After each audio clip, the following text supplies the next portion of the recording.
उत्तराखंड में त्रिस्तरीय पंचायत चुनाव चरम पे है।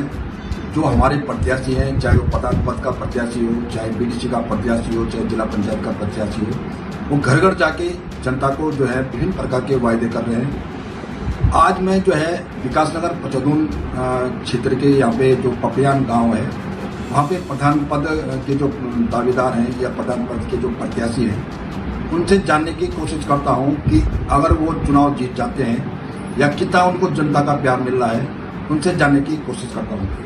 ये बताएं सर कि आप जो है चुनाव लड़ रहे हैं, किन किन मुद्दों को लेके चुनाव लड़ रहे हैं और क्या क्या वायदे हैं आपके, और कितने प्रत्याशी जो है आपके गांव पर पपियान में? भाई साहब नमस्कार, मैं आनंद सिंह तोमर। मैं प्रत्याशी तो यहाँ पे 5 हैं, मेरे सहित 5 प्रत्याशी हैं।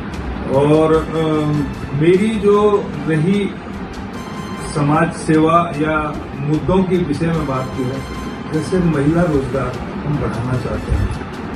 कई प्रकार की एनजीओज काम करती है, लेकिन यहाँ कुछ नहीं। सिलाई बुनाई है, हथकरघा है, शिल्पकार, ये कई प्रकार की चीजें हैं जो सरकार की एड है, वो यहाँ तक पहुंची। दूसरा, हम शिक्षा से रिलेटेड यदि बात करें तो यहाँ कोई ऐसी मतलब वो नहीं है शाखा की जिसको कहा जाए कि हाँ इसको आगे बढ़ाया जाए।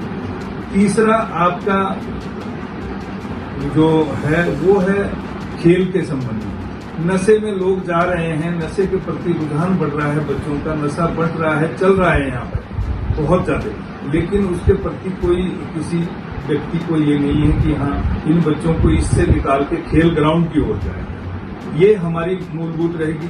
औषधालय, मान लिया डिस्पेंसरी एक हो तो किसी का भाई कुछ ना कुछ तो फायदा होगा।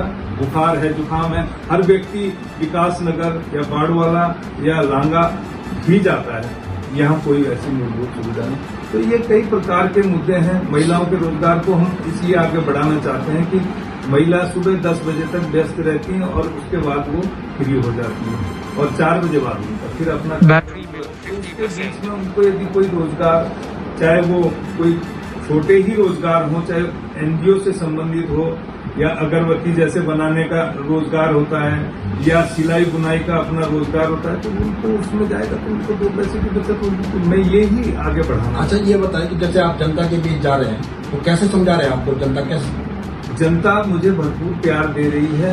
जो पढ़ा लिखा लोग हैं, जो पढ़े लिखे जो लोग हैं, वो बहुत अप्रिशिएट कर रहे हैं। दूसरा, जो लोग घर रहते हैं, जो महिलाएं घर रहती हैं, वो भी निकल के बात करने के हर समय तैयार है। वो भी यही कहते हैं कि हमारे विकास का क्या होगा। तो हमने हमेशा उनको यही कहा है, जो मेरी प्रचार प्रसार में है, कि मैं यदि यहाँ चुन के आता हूँ, आप मुझे चुन के भेजते हो, तो मेरी ये पहले प्राथमिकता रहेगी महिलाओं के, औषधालय के, रोडों के, लाइटों के, ये मुद्दे मेरे प्रथम रहेंगे। इंटीरियर के गांव हैं, वहां अभी तक लाइट जो रोडों पे जो पैदल जंगल से जाना पड़ता है, क्या सरकार के पास 5-4 लाइटें भी नहीं है कि उनको रात को जाने के लिए उसको दिखाया जाए?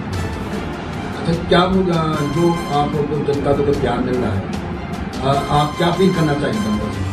मेरी यही अपील है कि 24 तारीख को जो चुनाव की प्रक्रिया चल रही है, उसमें मेरा चुनाव चिन्ह जो है अनाज की बाली है और प्रधान पद का मैं प्रत्याशी हूँ। मैं जनता से यही अपील करना चाहता हूँ कि आप एक मौका मुझे भी दें, सभी को मौके दिए हैं, एक मौका मुझे दें। सर को जो प्रधान पद के प्रत्याशी पपियान गांव के यहाँ पे प्रत्याशी मौजूद हैं, अब देखना है कि आगामी जो 24 को जो मतदान होगा, जनता का कितना प्यार आपको मिलता है, ये आने वाले 24 के बाद चुनाव परिणाम पर निर्भर करेगा। उत्तराखंड प्रहरी न्यूज चैनल संपादक विनोद प्रधान की ये रिपोर्ट।